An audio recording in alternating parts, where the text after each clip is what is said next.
পৃথিবীর সবচেয়ে ঠান্ডা জায়গা অ্যান্টার্কটিকা। বরফে ঢাকা এই দেশে হঠাৎ দেখা যায় লাল রঙের পানির ঝর্ণা, যেন বরফের বুক চিরে রক্ত ঝরছে। এই আশ্চর্য দৃশ্যকে বলা হয় ব্লাড ফলস।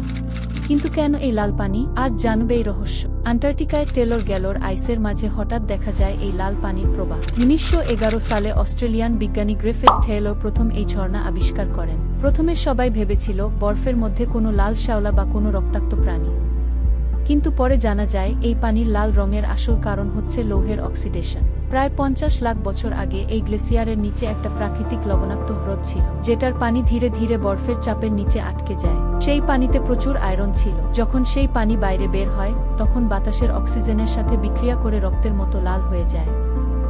আশ্চর্যের ব্যাপার হলো, এই পানিতে কোনো অক্সিজেন নেই, তবু এই পানিতে বিশেষ কিছু প্রাচীন ব্যাকটেরিয়া টিকে আছে। বিজ্ঞানীদের মতে এই ব্যাকটেরিয়া প্রায় 50 লাখ বছর ধরে সেই বরফের নিচে লুকিয়ে আছে। এই কারণে বিজ্ঞানীরা এই স্থানটাকে অ্যান্টার্কটিকার জীবন্ত মিউজিয়াম বলে। আপনি কি জানতেন অ্যান্টার্কটিকায় এমন রক্তের ঝর্ণা আছে? কেমন লাগলো কমেন্টে জানাবেন।